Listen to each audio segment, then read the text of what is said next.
Bonjour. Cette séance est consacrée au traitement d'une leçon intitulée le champ magnétique. Pour cela, on va travailler comme ci. On commence par la mise en évidence du champ magnétique. Deuxièmement, le vecteur champ magnétique. Troisièmement, le champ terrestre. Et on termine par une application plus des exercices. Commençons par la première partie, c'est la partie 1, la mise en évidence d'un champ magnétique B.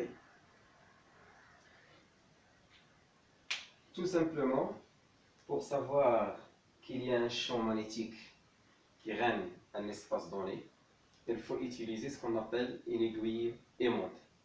Qu'est-ce que c'est qu'une aiguille aimantée? Tout simplement, c'est une partie de fer très mince, frottée à l'aide d'un aimant.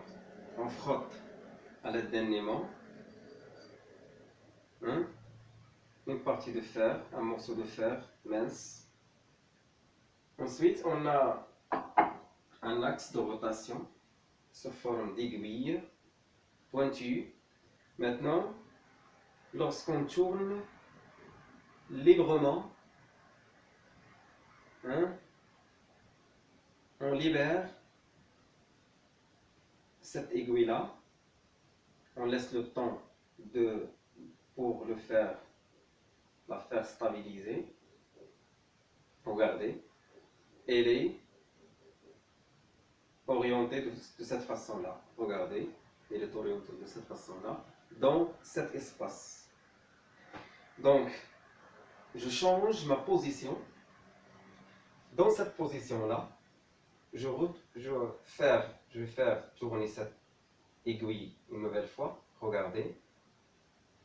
On attend la stabilisation pour savoir quelle est la ligne, la direction du champ magnétique.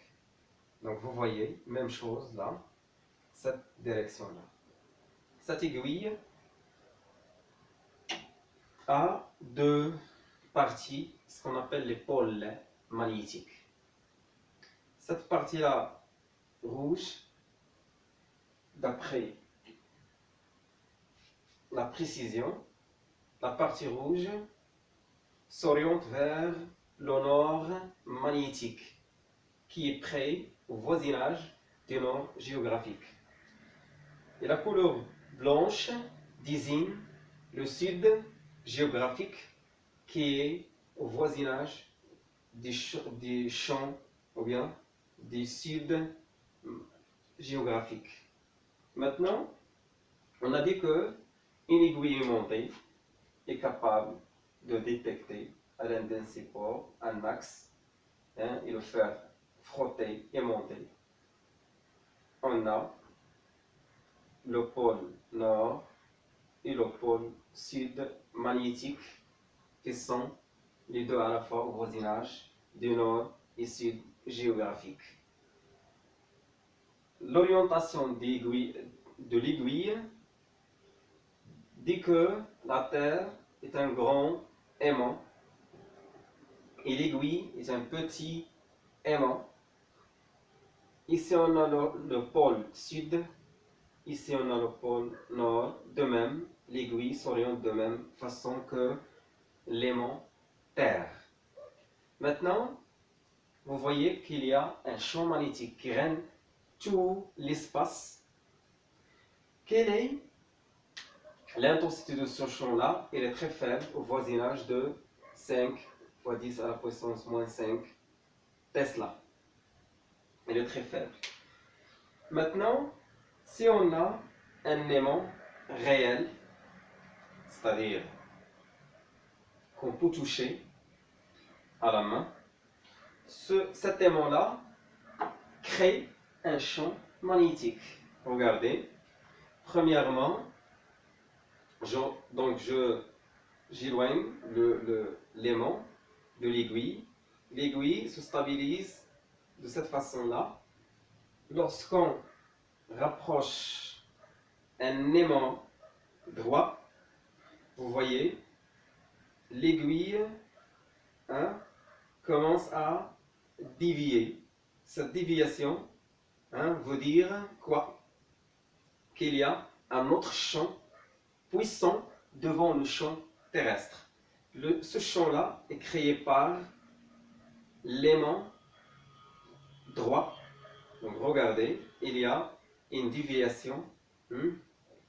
Regardez, la déviation de l'aiguille dit qu'on a détecté l'existence d'un champ magnétique. Pour résumer, le champ magnétique est créé par une source magnétique.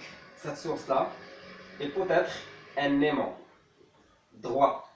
Un aimant droit, c'est-à-dire sous forme de droite linéaire.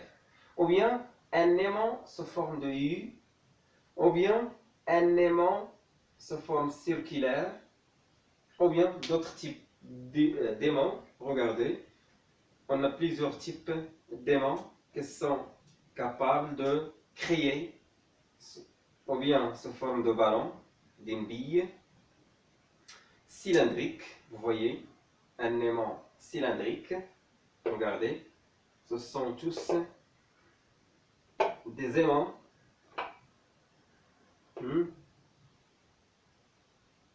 Ces aimants-là, le commun entre ces aimants, c'est la force ou bien le vecteur champ magnétique. Un champ magnétique est une grandeur physique vectorielle créée par une source magnétique, comme les aimants, ou bien une autre source magnétique due au passage d'un courant électrique dans des fils conducteurs. Regardez, on a un fil conducteur en cuivre. Si on a un courant qui parcourt ce conducteur-là, il y a création au voisinage. Ici, au voisinage, il y a création de ce qu'on appelle un champ magnétique. Ce champ magnétique créé a des caractéristiques. Regardez. Ici, j'ai des clous de fer. L'aimant peut attirer le fer. Regardez. Cette propriété-là est spécifique aux aimants. L'aimant ne peut jamais détecter ou bien attirer ce conducteur-là, ou bien l'alliage cuivre, ni le plastique. Donc, la réaction, ou bien l'interaction entre les aimants est bien sûr avec le fer. Le fer, lorsqu'il est frotté, il devient un aimant, ou bien le fer aimanté. Maintenant, le champ magnétique est souvent noté B. Ce vecteur-là, c'est le vecteur champ magnétique, mesuré en Tesla, grande T, Tesla. L'appareil ou bien le dispositif de mesure d'un champ magnétique est le Tesla mètre. Par exemple, moi-même, quel est le champ que je peux diffuser dans l'espace qui m'entoure? Je peux diffuser jusqu'à 10 à la puissance moins 10 fois, je pense, 3 Tesla. La Terre diffuse un champ 5 fois 10 à la puissance moins 5 Tesla, donc plus grand que combien de fois? 100 000 fois que le champ diffusé par les personnes. Le champ magnétique diffusé par les conducteurs a une puissance de plus grand que 1 Tesla, c'est-à-dire 1, 2, 3. Ce qu'on appelle les supraconducteurs diffusent un champ magnétique plus grand que 10 Tesla. Donc vous voyez, la puissance d'un aimant, ou bien d'un champ magnétique, la puissance d'un champ magnétique, revient à la puissance de la source qui crée le champ magnétique, que ce soit aimant, que ce soit un objet, aimant, personne, fil conducteur, ou bien les supraconducteurs. Maintenant, cet aimant-là, quels sont ces pôles? On a deux couleurs, noir et rouge. Pour savoir et connaître les pôles d'un aimant, il suffit d'utiliser cette aiguille aimantée de base, ou bien appelée déjà la boussole. Puisqu'on a dit que si on a une absence totale d'un champ créé par un aimant, la direction et le sens de l'aiguille, elle est comme l'aimant terrestre, donc le nord et le sud. On approche l'aimant de cette partie-là rouge vers cette partie-là rouge. Donc, attendez, vous voyez, on a rotation. Maintenant, cette partie-là qui est rouge, on va approcher l'aimant de la partie noire. Regardez, vers la partie rouge, il y a, regardez, on n'a pas de rotation, il y a ce qu'on appelle une attraction. Les deux s'attirent.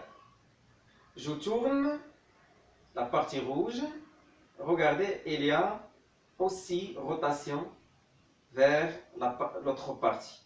Donc, on dit que cette partie-là rouge qui attire la partie blanche, et déjà la partie blanche désigne le sud magnétique, donc cette partie-là qui est en attraction, deux pôles qui s'attirent, ce sont de types différents. Donc, si la partie blanche est sud, cette partie rouge est nord. Donc, de cette façon-là, on désigne les deux pôles. De cette façon-là, on désigne les deux pôles d'un aimant.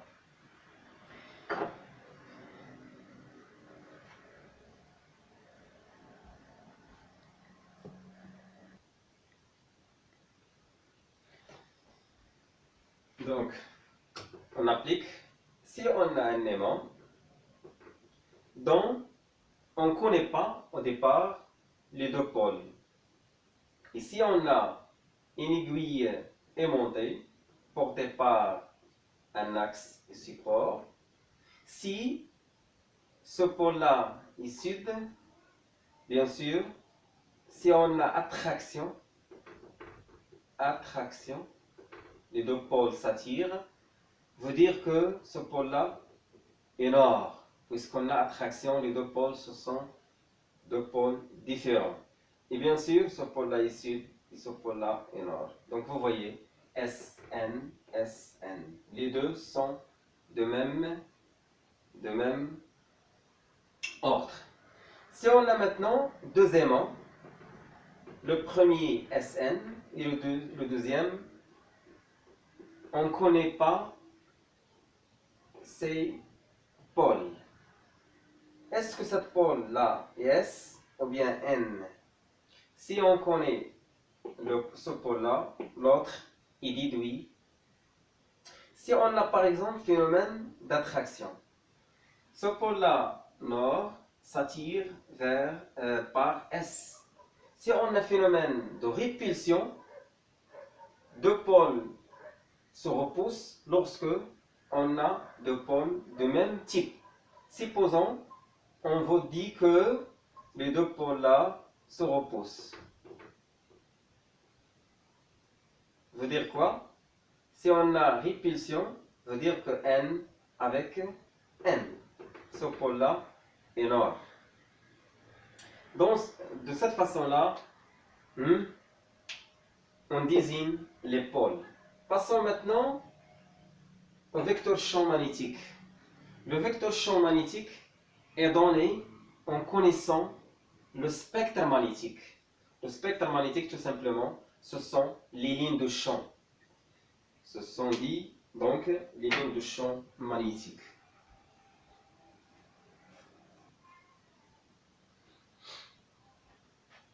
Quelles sont les lignes de champ magnétique ou bien le spectre magnétique? Supposons qu'on a un aimant de type droit linéaire. Cette partie-là est S, cette partie-là est N. Pôle sud et pôle nord. Donc, pour connaître les lignes de champ, il suffit d'utiliser plusieurs aiguilles aimantées. Nous, on n'a qu'une seule aiguille qu'on va utiliser pour détecter soit le champ magnétique, soit l'existence d'un champ magnétique dans l'espace, soit pour savoir les lignes de champ. Si je pose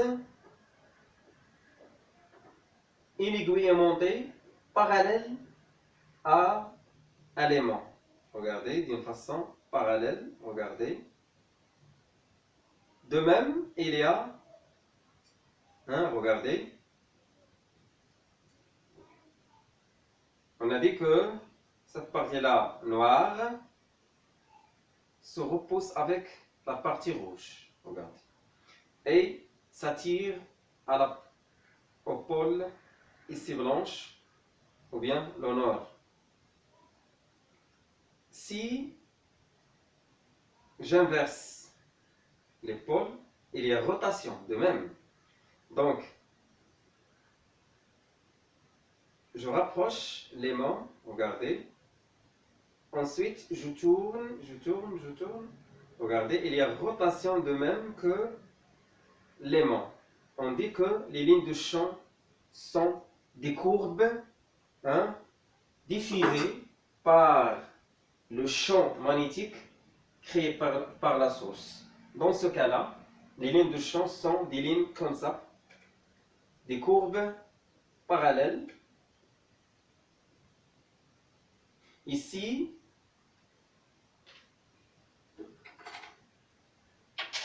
les lignes de champ dans les deux côtés, les deux pôles, sont des lignes, regardez, parallèles. L'autre côté, aussi parallèle. Donc c'est bon. Dans ce cas-là, il y a des lignes parallèles. Des courbes parallèles, linéaires, des courbes courbées, ou bien déviées, circulaires.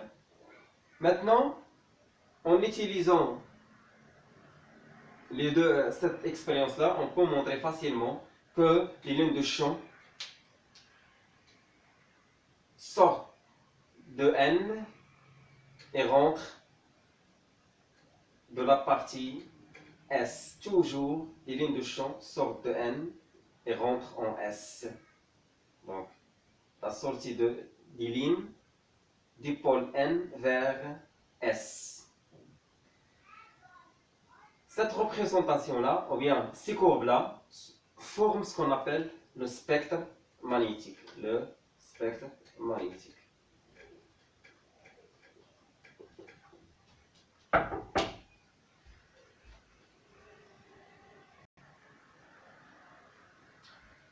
Passons maintenant au deuxième titre, c'est les caractéristiques ou bien les propriétés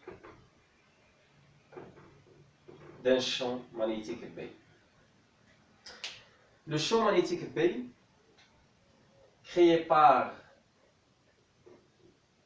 un aimant supposons droit de type Sn, dans l'espace, au voisinage de l'aimant source.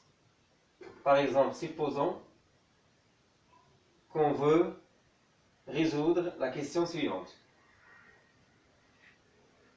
Représenter le champ magnétique B au point à la position M créé par l'aimant droit Sn. Il est facile de répondre à la question. On commence par tracer une ligne passant par Sn et M. Cette ligne-là est la ligne porteur du champ magnétique. Et on a dit que si on pose une aiguille aimantée dans M, va s'orienter de même façon que l'aimant.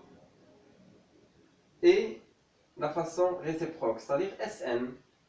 Les lignes de champ sortent de N et rentrent en S. Donc, cet aimant-là va diffuser un champ en M de cette façon-là.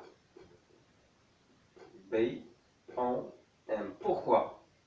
Parce que la direction de B est la même que, et le sens est la même que Sn. Les caractéristiques sont 4. Premièrement, le point origine. C'est M, tout court.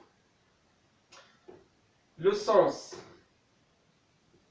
et la direction, le sens et la direction, sont donnés par une aiguille aimantée, comme on a vu tout à l'heure.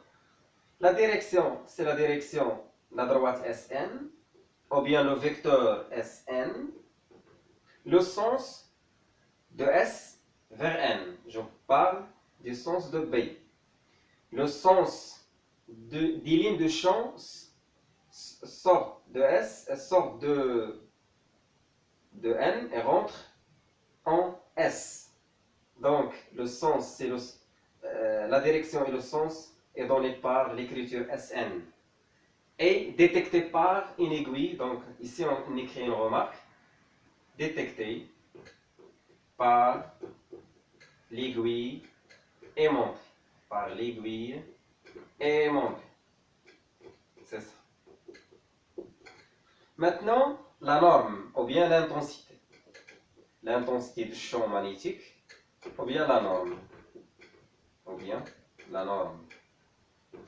B entre deux lignes verticales égale B en M. Mesuré en Tesla. Mesuré en Tesla. Très bien.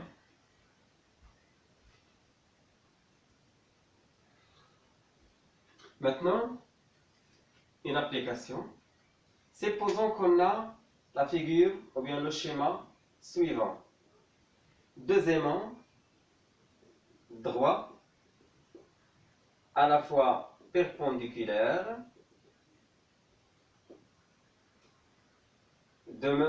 distants de même distance, D1 égale D2. Supposons que D1 égale 10 centimes, égale 2 centimes, de même que D2. Les deux aimants sont symétriques, c'est-à-dire ont le même pouvoir de diffuser la même intensité de champ magnétique. Supposons que B1 égale B2 égale 10 à la puissance moins 3 Tesla. La question qui se pose, le premier aimant diffuse le champ magnétique en M. Le deuxième, de même, diffuse un champ magnétique en M. Donnez la superposition des deux champs, c'est-à-dire chercher ou bien déterminer le vecteur champ résultant des deux à la fois, B1 et B2. Donc ici on a le premier aimant 1, ici on a le deuxième 2. Supposons que ici on a Sn, ici on a Ns, l'inverse.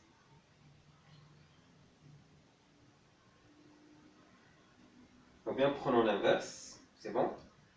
Ici Sn, ici Ns, N. On a dit que le champ magnétique créé par un aimant de type Sn a les mêmes propriétés que Sn. Donc, attiré par l'aimant Prenons par exemple un centime, une échelle convenable, un centime représente B1, c'est-à-dire 10 à la puissance moins 3, ou bien 1 millitesla. 1 millitesla vaut dire 10 à la puissance moins 3 Tesla. Donc ici on a B1 en M. Pourquoi? Parce que toujours les lignes de champ sortent de N et rentrent en S, donc Sn. B1 est dirigé même que Sn. Ici on a Sn vers le haut, donc on trace, on a ici un angle rectangle, on trace de même taille B2 en M. Maintenant, il est où le champ résultant? C'est la somme des deux champs parce que un vecteur est la somme de plusieurs vecteurs. Ensuite, supposons que B1 égale 10 à la puissance moins 3 et B2 égale 2 fois 10 à la puissance moins 3 Tesla. Dans ce cas-là, on représente B1 par 1 centime et B2 par 2 centimes. Donc 1 et 2. Ici on a B2 en M. Le champ magnétique résultant est la somme des deux champs. Regardez, il est ici. Ici on a un angle d'inclinaison d'un aiguille aimantée posé ou bien situé en M. Ici on a l'angle θ. Ça c'est B résultant ou bien B total. T minuscule. Donnez, deuxième question, première question, dessine le champ résultant. Deuxième question, cherchez ou bien déterminer les propriétés ou bien les caractéristiques du champ B total. Les caractéristiques de B total sont le point d'application CM, le point d'application, le sens et la direction. Le sens est donné par, comme on a dit tout à l'heure, est donné par une aiguille aimantée, même que la direction. La direction est peut-être détectée par, en connaissant l'angle θ. Donc on dit la direction et la ligne inclinée par l'angle θ par rapport à B2. Ou bien la ligne ici inclinée par un angle alpha, ou bien pi sur 2 moins θ par rapport à B1. La norme, on a B total égale B1 plus B2. Regardez la somme vectorielle. Pour connaître B total, on a ici un triangle rectangle. Il suffit d'utiliser la propriété de la règle de Pythagore. B total carré égale B1 carré plus B2 carré. Donc sans avoir recours aux flèches. Donc B total est la fonction racine carrée de B1 au carré plus B2 au carré. Ensuite, on applique numériquement, c'est-à-dire racine carrée de 10 à la puissance moins 3 au carré, plus 2 fois 10 à la puissance moins 3 le tout au carré. 10 à la puissance 3 mise en facteur au carré, il reste 1 plus 2, ça fait 3. Donc, c'est racine de 3 fois 10 à la puissance moins 3 Tesla. Plus grand que 10 à la puissance moins 3. Donc B total est plus grand que ça. C'est la première méthode. La deuxième méthode, c'est que pour connaître d'une manière précise B total, il suffit de travailler en utilisant la méthode géométrique, c'est-à-dire l'échelle, avoir recours à l'échelle.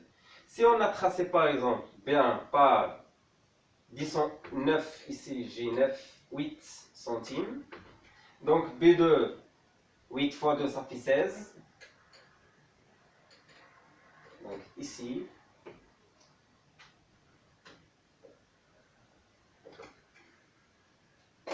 on remarque que B total est 17 centimes. Puisque B total est représenté par 17 centimes, et B P1 est représenté par 8 centimes. Il suffit d'utiliser la règle de 3. P total